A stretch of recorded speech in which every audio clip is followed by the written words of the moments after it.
اللہم صلی علی سیدنا محمد وآلہ وعطرتہ بعدد کل ملوم اللہ استغفر اللہ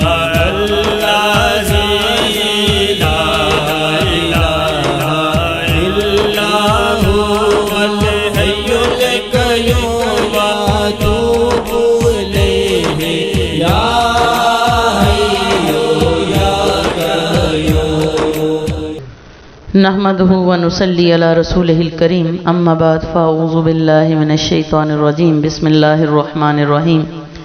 رب اشرح لي صدري ويسر لي امري واحلل عقدة من لساني يفقهوا قولي۔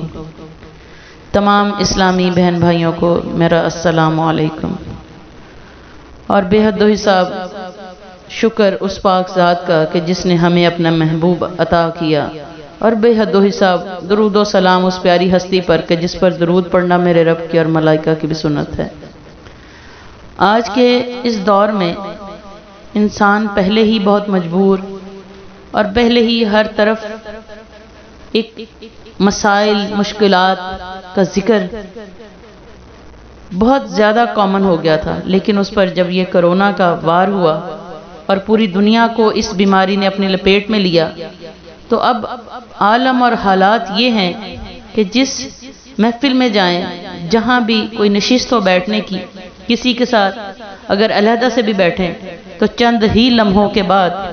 ہر شخص اپنی کوئی نہ کوئی مشکل بیان کرتے اور اپنی لاچاری کو بیان کرتے ہوئے نظر آتا ہے۔ یعنی کہ کاروبار والے کے پاس بیٹھیں تو وہ اس کا رونا روتا ہے کہ نہ وقت پراپر ملتا ہے کرنے کے لیے، نہ پیچھے سے مال ملتا ہے، مال اگر ملتا ہے تو اس کے پرائس اتنے زیادہ ہیں اور وہ آگے نہیں اس طرح سے بکتا۔ اگر کسی گھر والی کے پاس بیٹھ جائیں تو وہ کہتی ہے کہ پہلے جو راشن آتا تھا اب اتنی کیونکہ وسائل نہیں ہیں وہ کم ہوتا ہے تو بچوں کے لیے مینیج کرنا کم ہے۔ یعنی کہ اگر اسٹوڈنٹ کے پاس بیٹھ جائیں تو وہ اسٹوڈنٹس بھی کہتے ہیں کہ پڑھائی ہم نے کی نہیں اور امتحانات ہم سے لیے جا رہے ہیں اور ہم سے، اور پیرنٹس کہتے ہیں جی ہم نے پورا سال فیسیں بھی بھری اور ہمارے بچے گھروں میں بیٹھے رہ گئے۔ یعنی کہ ہر طبقہ فکر جس کے پاس بھی بیٹھ جائیں آپ کو مشکلات اور مسائل ان کے سننے کو ملیں گے۔ ہر شخص جو ہے بہت کم لوگوں میں جو ہے وہ آپ دیکھیں گے کہ وہ مطمئن اور پرسکون ہیں۔ کچھ باہر جانے والے ہیں، وہ باہر جانے کی وجہ سے پریشان ہیں کہ فلائٹیں نہیں مل رہی اور کیسے دوبارہ نوکریوں پر جائیں۔ جو باہر بیٹھے ہیں وہ سوچ رہے ہیں کہ 2 سالوں سے باہر بیٹھے ہیں، اگر دوبارہ چلے گئے تو واپس کیسے آئیں گے۔ یعنی کہ یہ کہنا بے جا نہیں کہ ہر طرف ایک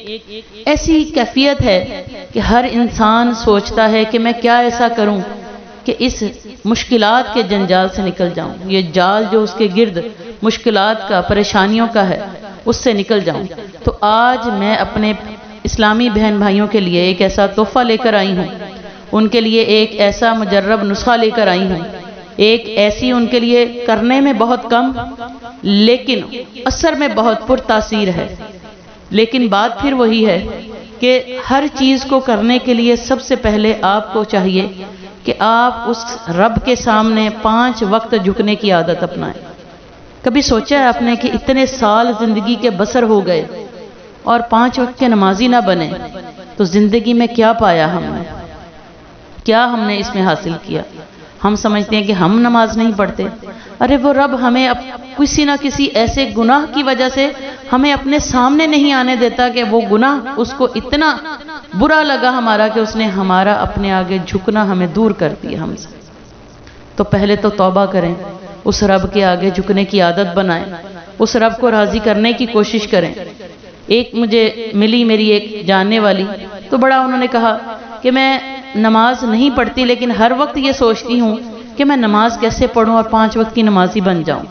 اور اسی میں میرا سارا دن گزرتا ہے لیکن پھر بھی میری 5 نمازیں نہیں ہوتی۔ تو میں نے ان سے کہا کہ یہ بھی آپ کا ایک شیطانی وسوسے ہیں جو اس نے آپ کے دل میں ایسے ڈال دیے ہیں کہ آپ کو لگتا ہے کہ آپ اللہ کی طرف متوجہ ہیں، لیکن جو نماز سے دوری ہے، فرض سے دوری ہے، تو وہ کیا اللہ کی حضوری ہے۔ تو آپ سب اسلامی بہن بھائیوں سے یہ درخواست ہے کہ ایک وقت کی چھوٹ جائے تو دوسرے لمحے پلٹ کر آ جائیں اور آنکھوں میں ندامت لے آئیں ایک ایسے ہی اللہ کے بڑے اچھے بزرگ تھے، ایک رات جب ان کو سوئے تو فجر کے وقت آنکھ نہ کھلی، جب اٹھے دیکھا کہ سورج نکل آیا۔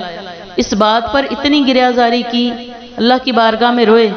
گڑ گڑا کر روئے کہ مولا کیا ایسا ہو گیا کہ تو نے آج صبح مجھے اپنی سامنے جھکنے والوں میں شامل نہ کیا، اور اسی پریشانی میں اور ملامت میں رہے۔ تو اگلے روز کیا دیکھتے ہیں کہ ان کو کوئی اٹھا رہا ہے، کوئی جگا رہا ہے۔ جب وہ اٹھانے والے سے پوچھتے ہیں کہ کیا تو اللہ کا کیا نیک بندہ ہے کہ تو نے مجھے اٹھا دیا، ٹائم پر آ کے اٹھا دیا؟ اس نے کہا نہیں نہیں، ارے ایسا نہیں ہے، میں شیطان ہوں، میں تجھے اٹھا رہا ہوں۔ اس نے کہا شیطان؟ اس بزرگ نے کہا کہ شیطان اور تو مجھے اٹھا رہا ہے، اس کے پیچھے کیا بات ہو گئی؟ اس نے کہا اے اللہ کے بندے، کل میں نے تجھے بڑی محنت سے سلائے رکھا، میں نے تیرے پہ بڑی ڈیوٹی دی، میں نے اپنے جو شیطانی ساتھیوں کے ساتھ تجھے ایسی میٹھی نیند سلایا کہ تیری نماز جاتی رہی، لیکن جب تو نے اٹھ کے آنسو بہائے، اس کے آگے روئے، تو وہ رب کریم نے منادی کر دی اور اس نے کہہ دیا ملائکہ کو اس کو کئی سالوں کی نمازوں کا ثواب اس کے نامہ اعمال میں لکھ دو۔ میں پریشان ہو گیا، ارے میں نے تو ایک نماز چھڑائی تھی کہ اس کے اوپر عذاب آئے، یہ گناہ گاروں میں شامل ہو جائے، تو یہ کیا ہو گیا؟ تو آج میں نے سوچا میرے سلانے سے تو اس کو اتنے سالوں کی نمازوں کا ثواب مل گیا، تو آج میں نے بھائی تجھے خود اٹھا دیا کہ اٹھ جا، ایک نماز کا ہی ثواب لے لے، کہیں تو نے آج پھر ویسا ہی ہوا تو پھر اتنے سالوں کی نمازوں کا ثواب لے گیا تو میری محنت تو رائے گاں چلی جائے گی۔ تو یہی آپ اپنی گھروں میں چیزوں کو دیکھیں، کبھی چھوٹ جائے تو اس پہ شرمندگی محسوس کریں۔ تو آج کی ویڈیو میں وہ خزانہ، وہ آپ کو مالا مال کرنے والا خزانہ میں بتا رہی ہوں کہ آپ خود آزمائیں گے، اور یہ اس میں جتنی آپ کی توجہ اور خشوع و خضوع ہوگا اتنی جلدی اس کا اثر ہوگا۔ کرنا آپ نے یوں ہے کہ جب نیا چاند نظر آئے، پہلی رات کا چاند ہو، حساب رکھیں، ذرا پتہ رکھیں، پہلی رات کا چاند آئے تو آپ نے سونے سے پہلے درود پاک پڑھنے کے بعد اول و آخر ایک دفعہ سورہ قدر پڑھنی ہے، انا انزلناہ فی لیلۃ القدر، ایک دفعہ سورہ قدر پڑھنی ہے آپ نے، اور دوسری دن کا جب چاند ہوگا تو آپ نے 2 دفعہ پڑھنی ہے۔ ایسے ہی جیسے ہی چاند کی تاریخ بڑھتی جائے گی آپ نے سورہ قدر کی تعداد بڑھاتے جانا ہے۔ تیسرے دن 3 دفعہ پڑھیں گے، چوتھے دن 4 دفعہ پڑھیں گے، 5ویں دن 5 دفعہ پڑھیں گے، اور ایسے ہی آپ نے 15ویں رات کے چاند کو دیکھ کر 15 دفعہ پڑھنا ہے۔ چاند کو دیکھنا ضروری نہیں ہے، لیکن حساب ہونا چاہیے کہ آج 15ویں کا چاند تھا، اس رات 15ویں کے بعد آپ نے نہیں پڑھنا، لیکن جب بھی پڑھنا ہے زبان سے اس کو پڑھیں گے، ذہن میں اپنی مراد کو، اپنی التجا کو، جو آپ کی خواہش ہے، جو آپ کا کام رکا ہوا ہے، جو مصیبت ہے، جو مسئلہ ہے، وہ ذہن میں رکھ کے اللہ کی طرف متوجہ ہو کے آپ نے یہ کرنا ہے۔ ایسے ہی 1 مہینہ ختم ہو جائے گا۔ اگر اس مہینے کے اندر آپ کو لگتا ہے کہ میرا کام ابھی اس طرح سے نہیں ہوا جیسے میں کرنا چاہتا تھا، تو اگلا چاند نکلنے پر پھر ایسا ہی عمل شروع کر دیں، اور یہ آپ کر کے دیکھیں۔ اور یہ نہیں ہے کہ ایک حاجت پوری ہوگی اس کے بعد نہیں کر سکتے، آپ اگلے مہینے نئی حاجت کے لیے کریں، اور اس میں اللہ تعالیٰ کا قرب بھی آپ کو ملے گا، محبت ملے گی۔ پہلی رات کو 1 دفعہ، دوسری رات کو 2 دفعہ، تیسری کو 3 دفعہ، یعنی جیسے جیسے چاند کی پہلی سے شروع ہوں 15ویں تک جا کے آپ نے رک جانا ہے، پھر نہیں پڑھنی، پھر اگلے چاند کے نکلنے پر شروع کرنا ہے۔ تو آپ کر کے دیکھیں آپ کے دل کو بھی سکون ملے گا، آپ کی مشکلات بھی حل ہو جائیں گی، اور اللہ تعالیٰ آپ لوگوں کے لیے آسانیوں کے راستے کھول دے گا۔ میری بھی دعا ہے کہ جیسے یہ بزرگوں نے ہمیں یہ عمل دیا ہے، یہ نسخہ دیا ہے، اللہ تعالیٰ اسی کے صدقے آپ کی بھی آسانیاں آپ کو بھی عطا فرمائے، اور